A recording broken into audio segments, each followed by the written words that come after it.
नमस्कार. आज 2 नोव्हेंबर 2023 वार आहे गुरुवार. लोकसत्ता वृत्तपत्र विश्लेषणमध्ये आपलं स्वागत आहे.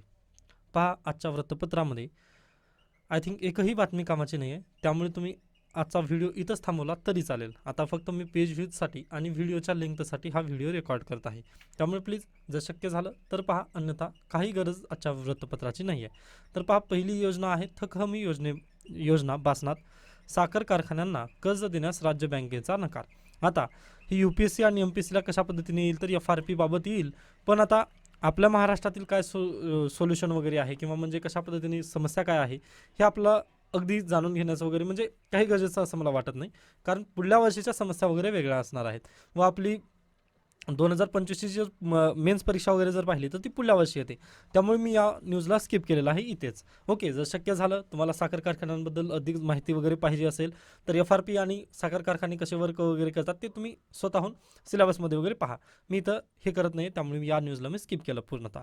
पुढची न्यूज पहा, वादग्रस्त विधाने टाळा, आरक्षणाबाबत मुख्यमंत्र्यांची मंत्र्यांना सूचना. व हे अगदी त्यांनी चांगलं काम केलं आहे, कारण पहा, मागचे 2 दिवस झालं अगदी आता महाराष्ट्र पेटून उठतो की काय अशा पद्धतीची सिच्युएशन झाली होती, कारण एकीकडे मंत्री आहेत त्यांनी अगदी तशा पद्धतीने वक्तव्य वगैरे देत होते, त्यामुळे मुख्यमंत्री एकनाथ शिंदे यांनी मुख्यमंत्री एकनाथ शिंदे यांनी मंत्र्यांना पण तशा पद्धतीने सूचना त्यांनी केल्या आहेत व ही अगदी चांगली न्यूज आहे असं आपण म्हणू शकतो. यासोबतच मुख्यमंत्री एकनाथ शिंदे यांनी काय म्हटलं आहे पहा, की OBC आरक्षणाला धक्का न लावण्याचा पुनरुच्चार त्यांनी केलेला आहे. म्हणजे मराठा समाजाला आरक्षण आम्ही देणार आहे, त्यासोबतच OBC समाजाचं जे आरक्षण आहे त्याला पण आम्ही धक्का वगैरे कुठेही लावणार नाही असं त्यांनी पुनरुच्चार चर्चा केलेली आहे. ही पण एक चांगली बातमी आपल्याला समजून येते. पुढची न्यूज पहा, राज्याचे निर्यात प्रोत्साहन धोरण मंजूर झालेले आहे. याच्यापूर्वी पहा, हा जो महाराष्ट्र राज्य आहे, महाराष्ट्र राज्यातून जे उद्योग वगैरे आहेत त्या उद्योगातून किती 72 अब्ज डॉलर्स इतकी काय निर्यात वगैरे पूर्वी व्हायची. 72 अब्ज डॉलर्स एवढी निर्यात व्हायची, ती आता किती होणार आहे, 150 अब्ज डॉलर एवढी निर्यात वगैरे करायची आहे आपल्याला. त्यासाठी नवीन निर्यातीचं धोरण वगैरे त्यांनी आणलेलं आहे. आता महाराष्ट्र राज्याचं निर्यात धोरण काय असेल, मग आता असा प्रश्न सध्याला तरी विचारला जाणार नाही ना, कारण तुमची पहा ऑब्जेक्टिव्ह पेपर आहेत, सध्याला तरी MCQ पॅटर्न आहे, त्यामुळे मी याला स्किप केलेलं आहे. पण ज्यावेळेस 2025ची भूमिका वगैरे येईल किंवा 2025चं जेव्हा म्हणजे पॅटर्न वगैरे चेंज होणार आहे तुमचं, त्यावेळेस तुम्हाला हे निर्यात धोरण महाराष्ट्र राज्याचं स्पेसिफिकली स्टडी करायचं आहे. ही बाब प्लीज तुम्ही लक्षात ठेवा. व आता बॅकवर्ड लिंकेजेसमध्ये हे तुम्ही जेव्हा शिकणार आहात ना सिलेबसमध्ये, त्यावेळेस साठी तुम्ही हे लक्षात ठेवा, आत्ताच हे धोरण कसं आखलं गेलेलं आहे किंवा या धोरणात काय काय बाबी आहेत ते आपल्याला गरजेचं नाही जाणून घेण्याचं. ओके, ज्यावेळेस लोकसत्ताला वगैरे लेखील त्यावेळेस आपण याला डिटेल डिस्कशन नक्की करणार आहोत, पण सध्याला तुम्ही स्वतःहून रिसर्च वगैरे करत बसू नका. ओके, व पहा, हे 150 अब्ज डॉलर्स कशामुळे करायचं आहे आपल्याला, तर अगदीच आपल्याला माहिती आहे सर्वांना की 2047ला आपल्याला काय विकसित भारत घडवायचा आहे. त्या विकसित भारतामध्ये महाराष्ट्र राज्याचा काहीतरी वाटा असावा, असं म्हणजे महाराष्ट्र राज्याचा पण काहीतरी वाटा असावा यासाठी हे निर्णय घेण्यात आलेले आहेत. आय होप तुम्हाला ही पण न्यूज समजलेली असेल. त्यानंतर पुढे चला, QS मानांकनात भारताची चीनवर मात. आता हा परीक्षेला येऊ शकतो पहा, कंबाईन परीक्षेला हा प्रश्न नक्की येऊ शकतो. QS मानांकनामध्ये मुंबई IIT देशात सर्वोत्तम ठरलेली आहे.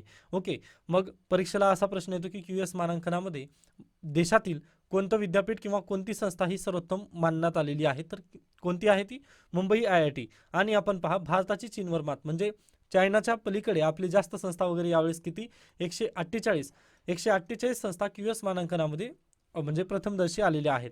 तर पहा इथे QS world university ranking Asia यादीत यंदा प्रथमच सर्वाधिक भारतीय संस्थांनी स्थान मिळवलं आहे व ही आपल्यासाठी अगदीच चांगली गोष्ट आहे असं तुम्ही म्हणू शकता व हा परीक्षेला प्रश्न नक्की येणार. त्यानंतर पहा, काही विद्यार्थ्यांचे कमेंट होते की सर म्हणजे लोकसत्ता न्यूजपेपर घेतल्यानंतर आता म्हणजे त्यामधील काही बातम्या वगैरे क्लिअर होत नाहीत. तर पहा, मी जे MPSC साठी अगदी महत्त्वाच्या आहेत ना त्या बातम्या सर्व क्लिअर करण्याचा प्रयत्न करतच आहे. बाकी आता मला पण माहिती आहे ती म्हणजे जे हे आहेत माहिती आयुक्त आहेत त्यांची नियुक्ती लोकसत्ताने दिली नव्हती, ती बातमी मी घेतली नाही, त्याबद्दल क्षमस्व. लोकसत्तामध्ये ती आलीच नव्हती. ओके, ज्यावेळेस लोकसत्तामध्ये जेवढ्या बातम्या येतात ना तेवढ्या बातम्या कव्हर करण्याचा प्रयत्न करत आहे. बाकी याच्या पलीकडे पण पहा, अगदीच तुम्हाला जिथून बातम्या वगैरे मिळत असतील ना ते तुम्ही पाहण्याचा वगैरे प्रयत्न करत चला, कारण लोकसत्ता वृत्तपत्रामध्ये एकही बातमी जी की MPSC सेंट्रिक आहे आणि UPSC सेंट्रिक आहे ही सोडू म्हणजे मी सुटू देणार नाही, याची तुम्ही काळजी करू नका. फक्त तुम्हाला काय करायचं की जे मी काही सांगितलं ना त्याला होमवर्क करायचा आहे, किंवा पहा मी एवढं एवढं ही बातमी महत्त्वाची आहे असं म्हणून सांगतो, मग त्याला तुम्ही तुमच्या डायरीमध्ये वगैरे लिहून ठेवायचं आहे किंवा त्याच्या नोट्स काढायच्या आहेत. पहा व्हिडिओ पाहिल्यानंतर तुम्हाला डायरेक्टली लक्षात राहत नाही, तर त्याला काय करायचं आहे तुमच्या भाषेमध्ये वगैरे एकदा लिहून ठेवा. डायरीमध्ये ते लिहून ठेवल्यानंतर तुम्हाला चिरकाल वगैरे लक्षात राहील व तुम्ही परीक्षेला जाण्यापूर्वी थोडंसं उजळणी वगैरे करत चला. आय होप तुम्हाला ही जी मी काही सांगितलं ते समजलेलं असेल. त्यानंतर पुढे चला. आता इथं राज्याचे निर्यात प्रोत्साहन धोरण मंजूर. आता इथं त्यांनी दिलेलं आहे 25,000 कोटी रुपयांची गुंतवणूक आणि 40,000 रोजगार निर्मिती अपेक्षित आहे. अपेक्षित आहे, मान्य आहे, पण या निर्यात धोरणात काय आहे आता ही तर त्यांनी दिलेलं नाहीये, म्हणजे डिटेलिंग दिले नाहीये की बाबा कशावर आपण किती खर्च वगैरे केला. आता यांनी म्हटलंय की विजेवर वगैरे असं असं म्हणजे वीज उत्पादन वगैरे होईल किंवा एक खिडकी अंमलबजावणी वगैरे होईल, पण कशा पद्धतीने आणि कोणत्या क्षेत्रात आपण किती गुंतवणूक वगैरे करणार आहोत आणि किती रोजगार वगैरे तिथून येणार आहेत हे आपल्याला अद्याप दिलं नाही, त्यामुळे स्किप करा म्हटलं मी याच्या पुढे पण. ओके, म्हणजे स्वतःहून तुम्ही रिसर्च वगैरे करू नका व त्यात वेळ घालणार म्हणजे वेळ वगैरे घालू नका. त्यानंतर पुढे चला. येथे पण काही गरजेचे नाही. त्यानंतर दिल्लीची हवा पुन्हा घातक, शेत जाळण्याच्या घटना मुख्यतः कारणीभूत आहेत. व हे काल आपण पाहिलेली आहे न्यूज. पहा सुप्रीम कोर्टाने पण तेच म्हटलेलं होतं, म्हणजे पंजाबचे जे हे होते सॉलिसिटर जनरल होते त्यांनी तेच म्हटलं, सॉरी अटॉर्नी जनरल जे पंजाबचे होते त्यांनी तेच म्हटलं की इथं दिल्लीचे बालकं मरत आहेत व तुम्ही म्हणतात की 20 ते 50 दिवसांनी काय होणार आहे. मग त्यामुळे अगदीच सुप्रीम कोर्ट काल नाराज झालेलं होतं. फक्त तीच कालचीच न्यूज आज परत इथं कंटिन्यू झालेली आहे. त्यानंतर नितीश कुमार यांचा माफीनामा.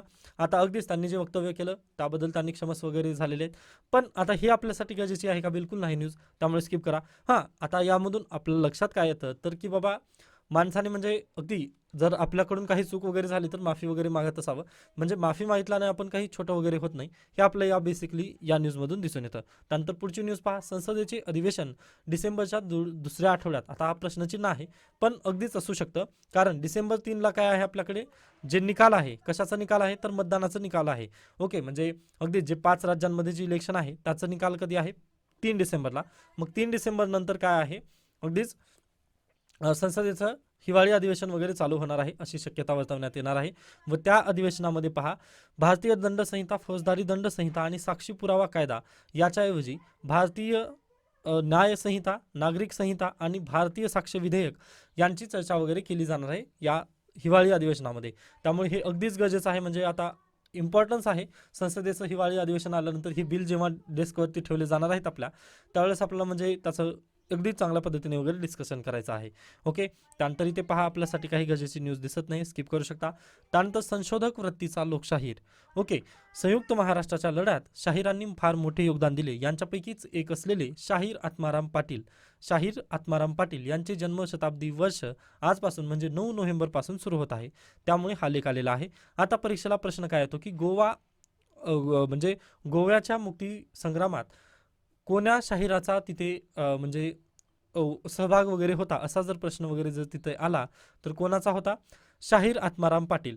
त्यानंतर कोणाचे 9 नोव्हेंबरपासून जन्मशताब्दी वर्ष वगैरे चालू झालेली आहे असा जर आला, म्हणजे त्यांचा जन्म कधीचा आहे? 9 नोव्हेंबर 1924चा त्यांचा जन्म आहे. तर अगदीच जन्मशताब्दी वर्ष म्हणून कोणता साजरी केला जातो आहे असं जर विचारलं 2023-24चा, तर अगदीच आहेत शाहीर आत्माराम पाटील. हे तुम्ही लक्षात ठेवा, कारण कंबाईनला ना पर्सन इन न्यूजवरती प्रश्न येतात. ओके, याच्या पूर्वीचे तुम्ही पेपर वगैरे पहा, त्यामध्ये आहेत असे प्रश्न, त्यामुळे प्लीज हे शाहीर आत्माराम पाटील यांना तुम्ही लक्षात ठेवा. ओके, त्यानंतर आपण पुढे जाऊयात. बाकी पहा इथे मला काही गरजेची वाटली नाही न्यूज. त्यानंतर जात आडवी येणार ... आता झालंय काय पहा. सध्याला तुम्हाला माहिती आहे BJPचे जे इलेक्शन वगैरे होते याच्यापूर्वीचे इलेक्शन धर्म या सेंट्रिक लढले गेले, पण आता सध्याचे जर वक्तव्य तुम्ही पाहिले तर जात सेंट्रिक आता सध्याचे इलेक्शन होणार आहेत असं आपलं काय पूर्वसंकल्पना नक्की येत आहे. म्हणजे 2024चे जे जनरल असेंब्ली इलेक्शन आहेत ते जात सेंट्रिक लढले जातील की काय अशी एक भीती पण आहे व आपल्याला तशा पद्धतीने एक सेन्स पण येत आहे की बाबा सध्याला आपले विचार वगैरे तसे जात आहोत. आता इथं एवढाच मुद्दा महत्त्वाचा आहे, बाकी जर तुम्हाला हे समजून येण्यासाठी हा लेख दिलेला आहे. ओके, म्हणजे जर अगदीच तुम्हाला माहिती नसेल की सध्याचं राजकारण वगैरे कसं चालू आहे किंवा सध्याला देशामध्ये काय काय होत आहे हे जर तुम्हाला माहिती नसेल ना तर तुम्ही हा लेख वाचा. पण जर तुम्ही याच्या पूर्वीच पॉलिटिकल ऑब्झर्व्हर वगैरे जर झालेला असाल तर तुम्हाला सांगण्याची वगैरे गरज नाही. फक्त आपला लक्षात असू द्या की इतके दिवस धर्म या विषयास राजकारणाच्या केंद्रस्थानी आणण्याचे प्रयत्न होत असताना त्याच्या शेजारी आता जात या विषयासही अधिक महत्त्व संबंधितास द्यावे लागेल. म्हणजे धर्म की जात यात अधिक महत्त्वाचे काय की दोन्ही मुद्दे हे महत्त्वाचे आहेत. हा प्रश्न 21व्या शतकातील निवडणुकीत निर्णायक ठरतील असे आपल्याला डायरेक्टली दिसून येत आहे. व पहा रियालिटी तर आपल्याला तीच सांगते की सध्याला अगदीच जात सेंट्रिक आता राजकारण वगैरे चालू होणार आहे. ओके, तर ही अशा पद्धतीची न्यूज होती. म्हणजे एवढाच महत्त्वाचा मला टॉपिक वाटला. त्यानंतर पुढे पहा विश्लेषण, फटाक्यांमध्ये बेरियम कसे आणि किती घातक. आता आय थिंक काल आपण याचं विश्लेषण केलेलं आहे किंवा काल मी बेरियम म्हणजे काय किंवा बेरियम बाबतचं डिस्कशन केलेलं होतं. मग आजच्या पण न्यूजमध्ये ते आलेलं आहे वापस. ओके, आता पहा बेरियम काय आहे, अल्कलाईन अर्थ मेटल आहे म्हणून काल पण सांगितलं होतं. व मी ते फटाक्यांमध्ये कसं वापरलं जातं तर पहा बेरियमचे क्षार असतात त्याचे फटाके वगैरे हे करतात. आता अल्कलाईन अर्थ केमिकल असल्यामुळे ते काय होतं पहा, त्याला डायरेक्टली आपला म्हणजे ते स्वतंत्ररित्या आपल्या निसर्गामध्ये सापडतं का तर बिलकुल सापडत नाही, स्वतंत्ररित्या निसर्गात सापडत नाही. मग त्याला काय आपण मिठासोबत किंवा क्षार जे असतात ना त्या क्षारसोबत आपल्याला हे सापडतं. मग त्या क्षारला आपण कुठे घालतो, फटाक्यामध्ये वगैरे त्याचा वापर करतो. त्यामुळे पहा फटाके अचानकच प्रोपॅलंट, आता इस्रोमध्ये पण आलेलं होतं पहा शब्द हा प्रोपॅलंट, म्हणजे ज्वलनशील किंवा एक ऊर्जा देण्यासाठी वगैरे, म्हणजे अचानकच ऊर्जा देण्यासाठी वगैरे याचं काम होतं बेरियमचं. त्यामुळे हे फटाके जे असतात किंवा बेरियममुळे काय होतं पहा, म्हणजे हे जे बेरियम असतं ना ते अतिशय घातक असतं, कारण अचानकच ते पेट वगैरे घेऊ शकतं, अगदी बारूद टाईप असतं.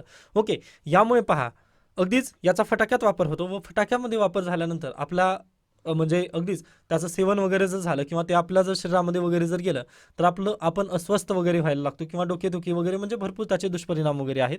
आता इथं पण दिलेले आहेत, ज्यांनी कालचा व्हिडिओ वगैरे पाहिला नाही त्यांनी अगदीच म्हणजे तो व्हिडिओ पाहू शकता किंवा हा इथला नक्की वाचून घ्या. होतात म्हणजे इथं दिलेला आहे पहा, डोळे, पचन संस्था, हृदयक्रिया, त्यानंतर श्वसन संस्था, त्वचेवरही बेरियमचे दुष्परिणाम होत असलेले आपल्याला पाहायला मिळतात किंवा दुष्परिणाम होतात. ओके, ही एक बेसिकली तिथं समस्या आहे. मग आता याच्यावरती सुप्रीम कोर्टाने 2018 मध्येच काय बंदी घातली होती. मग त्यानंतर पहा, पण सुप्रीम कोर्टाची बंदी असताना देखील पहा आपण सगळीकडे फटाके वगैरे वाजवत होतो. मग काल परत एकदा सुप्रीम कोर्टामध्ये सुनावणी झाली मंगळवारी. मग सुप्रीम कोर्टाने म्हटलं की आम्ही 2018लाच बंदी घातली, ती फक्त दिल्ली शहरापुरती नव्हती तर संपूर्ण भारतासाठी ती बंदी होती, असं सुप्रीम कोर्टाने म्हणजे सुप्रीम कोर्टाने त्या मंगळवारी आपल्याला काय निर्देश वगैरे दिलेले आहेत. म्हणजे आता सध्याला भारतभरामध्ये बेरियमयुक्त फटाके कसे आहेत, बंदी आहेत त्यावरती. मग पहा आता काही तज्ञांचं वगैरे म्हणणं आलेलं आहे की मग ग्रीन फटाके आपण म्हणतो. ओके, सध्याला बाजारात आहेत ते ग्रीन फटाके आहेत म्हणून आपण उड्या मारत असतो, पण ते खऱ्या अर्थाने ग्रीन फटाके आहेत का तर बिलकुल नाही, तसं संशोधकांचं म्हणणं आहे. का तसं तर पहा फटाक्यांना ज्वलनशील बनवण्यासाठी किंवा फटाक्यांमध्ये प्रोपेलंट म्हणजे लवकरात लवकर आग पकडण्यासाठी आपला बेरियमचा वापर होतो. मग अगदीच आज देखील आपण ग्रीन म्हणजे हरित फटाके जे आहेत ना त्यामध्येही बेरियमचा वापर होतो, असं काही तज्ञांचं वगैरे म्हणणं आलेलं आहे. मग जर तसं असेल ना तर खूप आपण म्हणजे जिथून आपण सुरुवात केली तिथूनच आपण परत एकदा तिथं आलेलो आहोत असं आपल्याला तिथं म्हणता येतं बेसिकली. त्यामुळे पहा सुप्रीम कोर्टाने आदेश देऊनही त्याचं तंतोतंत पालन होतं का तर ह्याचं उत्तर आहे बिलकुल नो. ओके, म्हणजे आपल्याला डायरेक्टली सांगता येतं ना इथं कुठं तंतोतंत पालन वगैरे झालेलं आहे. त्यानंतर अगदीच पहा याबद्दल मग सुप्रीम कोर्ट काय म्हटलेलं आहे तर सुप्रीम कोर्टाने काल पण म्हटलेलं आपण पाहिलेलंच आहे, तर परत एकदा सांगण्याचा प्रयत्न करतोय की सुप्रीम कोर्ट म्हटलं की पर्यावरण आणि प्रदूषणाचं काम हे फक्त माझं काम नाही आहे किंवा सुप्रीम कोर्टाचं काम नाही आहे, तर आपल्या सर्वांचं काम आहे. गव्हर्नमेंट ऑफ इंडियाने पण याबद्दल काम वगैरे करणं गरजेचं आहे असं त्यांनी म्हटलेलं आहे. त्यानंतर पहा आता मग हे जे हरित फटाके वगैरे आहेत यामध्ये बेरियम आहे किंवा नाही हे कसं ओळखायचं तर पहा आपल्याकडे एक ब्युटी अशी आहे की आपल्याकडे एकही संस्था नाही, फक्त एक संस्था आहे भोपाळमधील जे प्रदूषण नियंत्रक बोर्ड वगैरे आहे त्यांच्या अंतर्गत एक म्हणजे एक इंजिनिअरिंग बॉडी आहे ती, त्या संस्थेकडे तेवढं एक आहे म्हणजे बेरियमयुक्त फटाके ओळखण्याचं काम म्हणजे ते करू शकतात. बाकी ऑल इंडियामध्ये एकही संस्था नाही जिथं आपला बेरियम आहे का नाही या फटाक्यांमध्ये हे आपण ओळखू शकत नाही. त्यामुळे संशोधक म्हणत आहेत की हे सर्व काही आहेत आज देखील फटाके ते कशाचे आहेत, बेरियमचेच फटाके बनलेले आहेत असं तज्ञांचं वगैरे तिथं म्हणणं आलेलं आहे. आय होप तुम्हाला आजचं न्यूजपेपर वगैरे सर्वरित्या समजलेला असेल.